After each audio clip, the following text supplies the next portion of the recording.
सच्चे प्यार से आपके अंदर की शक्तियां जाग जाती हैं और वह सभी कुछ करने में सक्षम हो जाते हैं जो एक सफल इंसान बनने के लिए जरूरी होता है। किसी से सच्चा प्यार करना और उससे कुछ अच्छा बनने या करने के लिए प्रेरित होना एक ऐसी फीलिंग है जो समय के साथ बढ़ती हुई दिखाई देगी, जिससे जीवन भर की खुशियां और ढेर सारी सफलताओं को आप बटोर सकते हैं। किसी ने सच ही कहा है, हर सफल पुरुष के पीछे एक स्त्री का हाथ होता है। यह बात केवल पुरुषों के बारे में ही नहीं बल्कि हर सफल स्त्री के बारे में भी उतना ही सही है जितना कि पुरुष के लिए। श्री कृष्ण कहते हैं, आकर्षण मनुष्य को विनाश की ओर ले जाता है और यही उसको बर्बाद कर देता है। आपको उसके साथ बात करने की इच्छा होगी, ऐसा लगेगा जैसे पूरा दिन उससे बातें करो, उसके साथ रहो, कुछ ना करो। आपका पूरा समय उसके बारे में सोचते हुए बीतेगा, उसके बारे में सोचने से अच्छा लगेगा, लेकिन इसके अलावा आपका कुछ और करने को मन नहीं करेगा। आपका दिमाग या आंखों के सामने एक तरह का ट्रांसपेरेंट पर्दा लग जाएगा, जिसके जरिए आप हर चीज और हर जगह केवल उसे ही फील करेंगे, उसका सुखद एहसास लेंगे।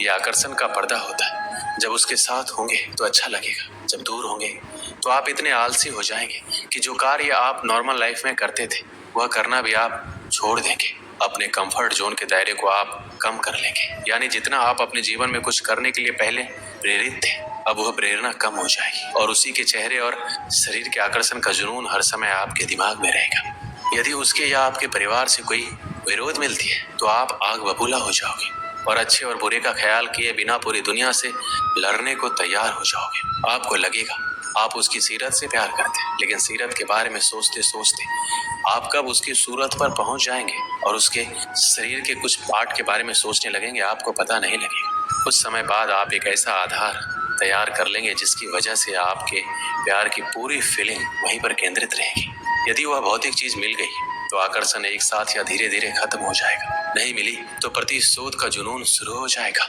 आप केवल अपनी खुशी पर ध्यान देते हैं और यदि उसको खुशी देते भी हैं तो इसलिए ताकि आपको बदले में कुछ मिल सके। अट्रैक्शन होने पर आपके अंदर की अच्छी शक्तियां कहीं दब जाती हैं और एक ऐसा नशा आपके साथ हमेशा रहता है जो अच्छा करने की प्रेरणा को आपसे कोसों दूर रखता है। आकर्षण की फीलिंग एक पानी के बुलबुले की तरह होती है जो जितनी जल्दी बनता है उतना ही जल्दी फूट भी जाता है। यदि जिंदगी भर कुछ साथ रहता है तो वो है धोखा, प्रतिशोध या फिर निराशा। सच्चे प्यार का कभी कोई समय या कोई जगह नहीं होती, ये आकस्मिक ही हो जाता है। एक सच्चा प्रेमी वही होता है जो आपके बारे में सब कुछ जानते हुए भी आपको प्यार करता है। प्यार में थोड़ा बहुत पागलपन जरूर होता है, लेकिन इस पागलपन के पीछे कोई ना कोई वजह जरूर होती है।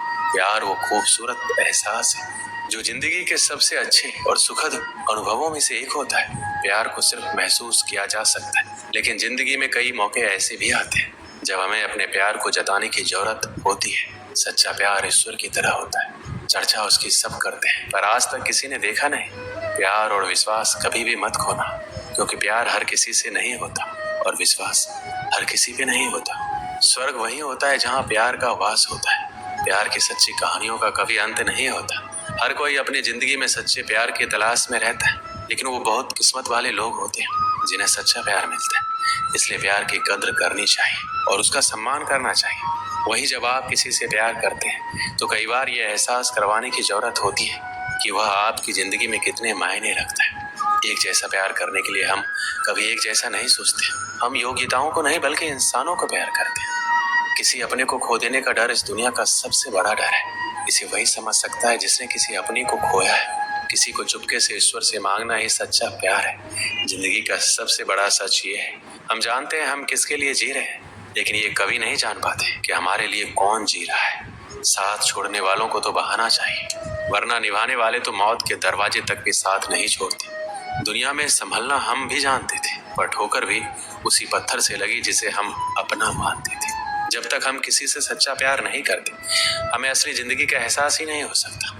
प्यार वो है जहाँ हम खुद को खो देते हैं और फिर से खुद को ढूंढते हैं। अपनी जिंदगी को ऐसे जीना सीखो जैसे तुम्हें कभी रूठना ही नहीं। प्यार वो नहीं जो दूसरा तुमसे करे, प्यार वो है जो तुम दूसरों से करो। आखिरकार प्यार करने वाले हमेशा जीतते हैं, चाहे उनकी कहानी कितनी भी सामान्य क्यों ना हो। प्रेम वो ताजगी है जो प्यार को रंग भर देती है। जो खुद को प्यार नहीं करता वो किसी को प्यार नहीं कर सकता। जब तुम प्यार करते हो तो दूसरों के काम आना सीखो, क्योंकि प्यार बस लेने के लिए नहीं होता। तुम जितना बड़ा प्यार करोगे उतना ही प्यार मिलेगा। एक बार एक देश का राजा दूसरे देश घूमने गया। उस देश में उसका बहुत आदर सत्कार किया गया। उसकी आवभगत में कोई कमी नहीं रखी गई। राजा अपने इस खातिरदारी से बहुत खुश हुआ। जब वह अपने देश जाने को हुआ तो दूसरे देश के राजा ने उन्हें उपहार में 2 तोते दिए।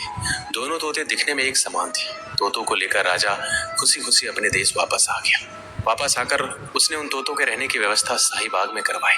बाग के बीचों बीच स्थित पेड़ की डाल पर तोतों के रहने के लिए एक पिंजरा लटकाया गया। तोतों को उड़ना सिखाने के लिए एक प्रशिक्षक रखा गया। 10-15 दिन तक प्रशिक्षक रोज आता रहा और तोतों को उड़ना सिखाता रहा। एक तोते ने बहुत ही जल्दी उड़ना सीख लिया, लेकिन एक तोता लाख सिखाने के बाद भी उड़ना नहीं सीख पाया। जब राजा ने प्रशिक्षक को बुलाकर तोतों के बारे में पूछा तो प्रशिक्षक ने सारी बात बता दी।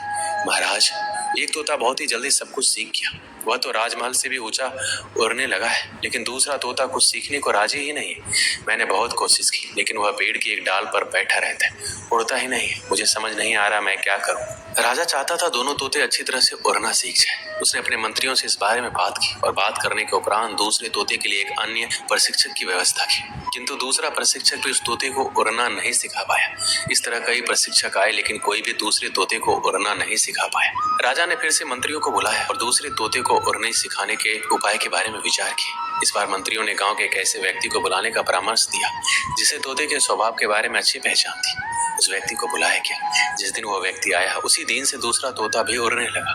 जब राजा तक ये खबर पहुंची ये दूसरा तोता उड़ रहा है, वो भी पहले तोते से भी ऊंचा, तो वो खुश हो गया। उसने फौरन उस व्यक्ति को बुलवाया और उससे पूछा, आखिर तुमने ऐसा क्या किया? इतने दिनों से पेड़ की डाली से टसमस नहीं होने वाला तोता उड़ने लगा। व्यक्ति ने उत्तर दिया, महाराज, मैंने वह डाली ही काट दी जिस पर वह तोता बैठा रहता था। दोस्तों, इस कहानी से हमें क्या सीख मिलती है? अपने जीवन में भी हम